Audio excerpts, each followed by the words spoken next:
Oh, man, I love it. Bruh.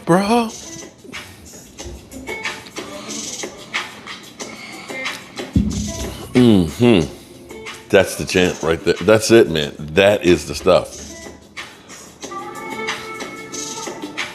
Oh, boy. No better way to start the day. Hello, good people. Mark Holmes here. And as always, I want to say thank you all for watching, commenting, subscribing, and being part of the Joe Boo Sports Report. Without you guys, as well as you ladies, you know that this literally does not work. So it is Saturday morning. I'm here in the Red Brick House and we headed back home. So this afternoon, 5 o'clock Eastern, we'll be doing our live stream call-in show. If you are a channel member, shout out to you. The link will be in the community tab, in the community tab, so that way you can be part of the conversation. There is no bigger game this weekend than the Dallas Cowboys versus the San Francisco 49ers. And for this game, we're going to have something that we have not had all season. This is the first time that we will be whole when it comes to our offensive line. And buddy, if you don't think having your offensive line together makes a difference, then you don't really understand football at all. Trust me. You know, a lot of times the quarterback is, making mistakes. He's, getting bad reads and things. When a quarterback is pressured, it's hard to do your job. If you think about Tom Brady, one of the greatest that have ever lived, maybe the greatest who's ever played the sport, when you think about what the Giants were able to do with him with pressure in his face where he ended up failing, that's the thing.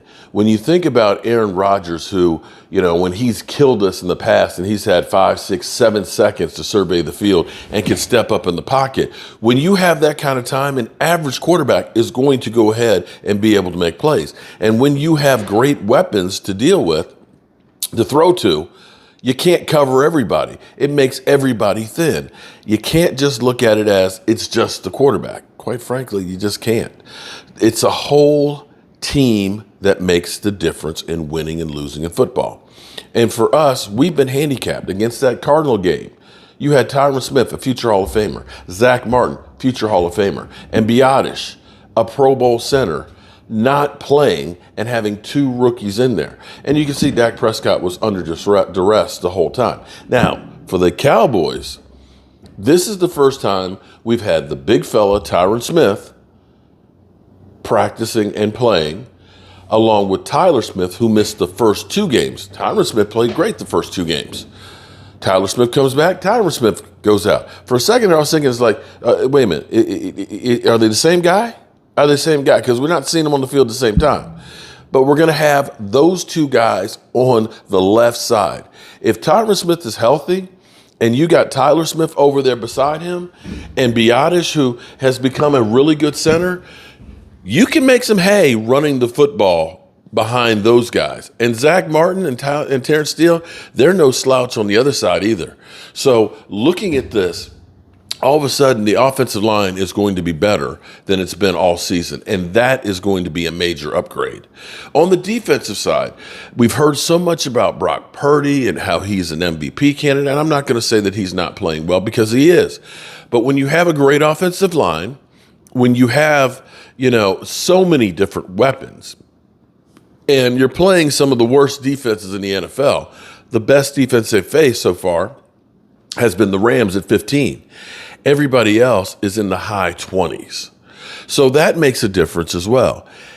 They have not faced a defense like this one. They have not faced a team that can get after your ass like this one. And here's where I'll say that Dan Quinn, Dan Quinn is that mad scientist. And I believe that this is my personal opinion. I can be completely wrong. It's my belief that the Cowboys have been doing a rope-a-dope, basically kind of lulling people to sleep, making them think that we're just a running team and that we're going to be limited with Dak Prescott and everything else, that the Texas coast is just, dink and dunk and running plays. But I can guarantee you that this game right now, for Jerry Jones, for the Dallas Cowboy players, the psyche of the fans is everything. And I guarantee you that the players feel that in the locker room, and that the players are going to come out like a bunch of crazed dogs out there. And I believe that what you're going to see from the offense will be totally different than what we've seen thus far. I can guarantee you that they're going to open it up because they got nothing to lose in this game. Nothing. Everybody pretty much already says that the Cowboys stink and they don't have a chance against the 49ers, and that they pretty much already lost and it's a failure. And even if they do win, of course, it doesn't mean anything because it's just a regular season game.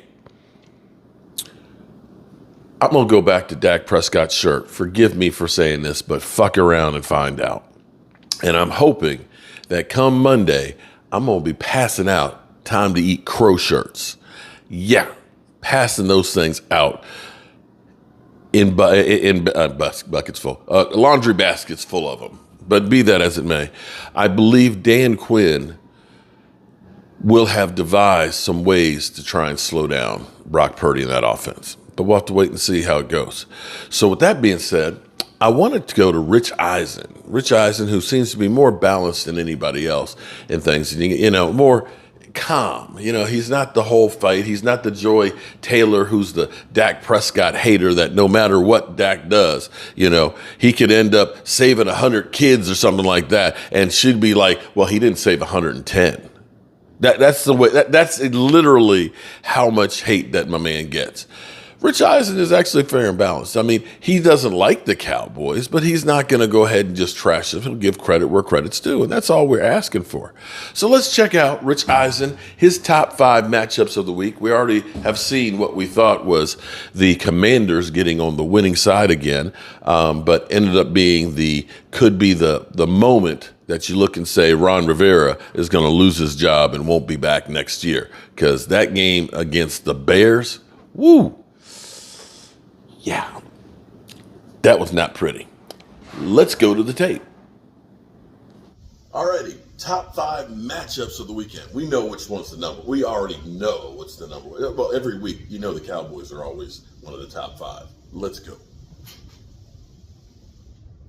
Let's go. 1,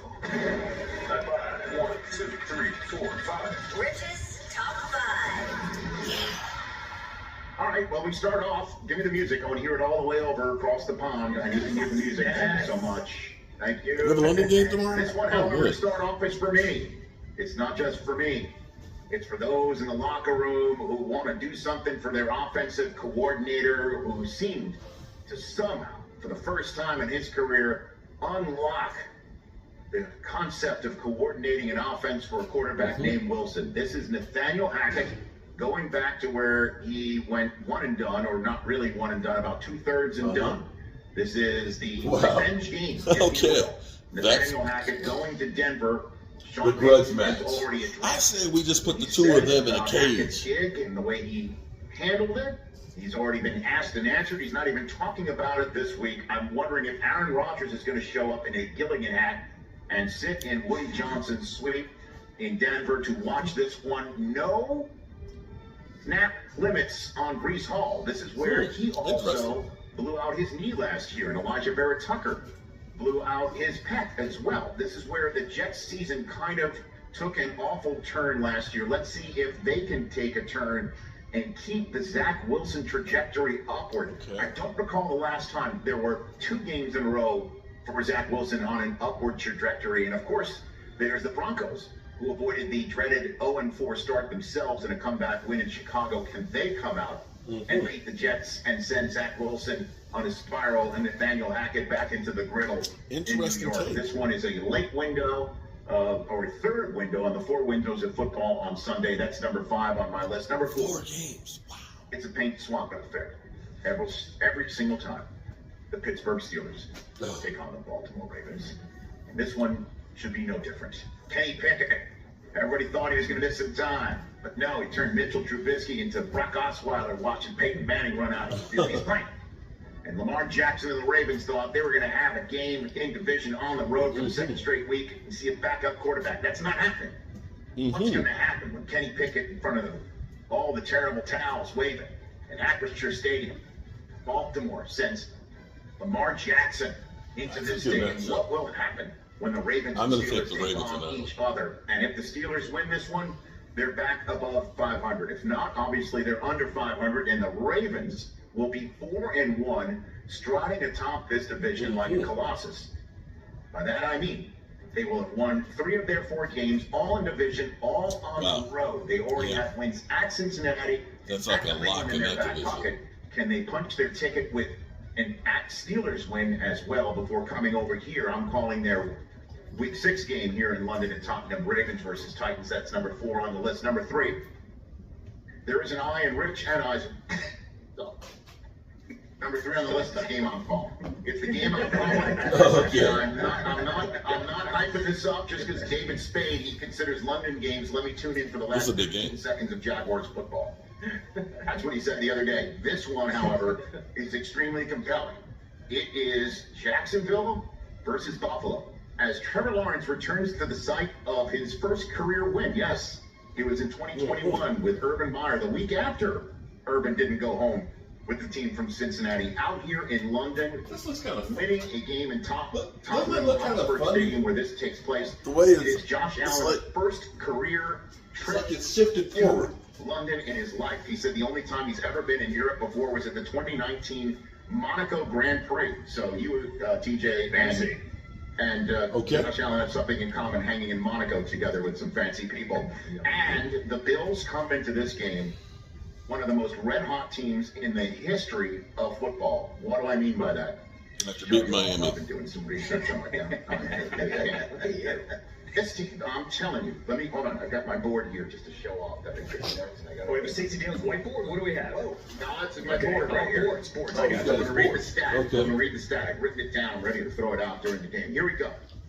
They are just the 16th in National Football League history with 135 or more points and fewer than 60 allowed in their first 4 games. Wow. The Buffalo Bills are that 16. The previous 5 teams all went to the Super Bowl. Oh. The last team to do it were the 16-0 regular season 2007 New England Patriots. That's how hot the Buffalo Bills have started, despite obviously having lost. But we know how the season goes. Jets. I'm Now looking they'll forward choke. to Jaguars, who are the first ever team to play back-to-back games in London. The Bills arrived just this morning at 7 a.m. They might be jet lagged. This is the way they handled it. Jacksonville's been here all week. I can't wait to see. That's going to be interesting because 10 a.m. there at 9:30 is Eastern time. like NFL 5 Network. a.m. Number here. 2, it's just up the Ooh. road from you guys. Yeah, You that's You bad. mentioned the Eagles and Rams are fascinating to me. Yes, they are number 2 on this list. Can the Eagles Definitely. go on the road all the way across the country and take on a Rams team that may be having Cooper Kupp back out there? Puka Nacua, I'm calling the upset fresh on off that. his first career touchdown on a walk-off fashion in Indianapolis. This Eagles defense has been susceptible to Suspect. the pass. Matthew Stafford and the Rams look to be coming up with the old chunk play after chunk play with the pass. Aaron It'll be a Donald shootout. is going to be the one human being that will end this brotherly shove nonsense by himself. Go ahead. Oh, and snap. shove Jalen Hurts it towards Aaron Donald. I can't wait to see that play alone. That's number 2 on this list. And the number 1, TJ Jefferson, it is that game. Cowboys 49ers. Are you not entertained? All needs to be said, but we all know the 49ers are tops on my power rankings list. They are atop many other such lists. Brock Purdy versus Dak Prescott. Yes, I'm looking forward to seeing that matchup, even though they're out on the field together. Micah Parsons versus, obviously, Brock Purdy and Christian McCaffrey and the rest of that offense. And then let's see what Nick Bosa can affect with the rest of his defense against Dak coming off of that big game, embarrassing New England. This is a game that is a measuring stick It is. for Dallas. Is this year going to be different or not? What a tiebreak this would have for the Cowboys to have in their back pocket against the 49ers for the rest of It the sure would season. It would be huge. It would put Dallas on a different pedestal just 5 weeks in, or the 49ers will just basically crush their hopes. That's my most intriguing game of week number 5. Getting me here. There you go. Can't argue with that. That's going to be actually really, really interesting to see. All right, I'm going to get up out of here, head on back to the man cave, and I'll see you there because tomorrow, 4 games. 4 games. Peace.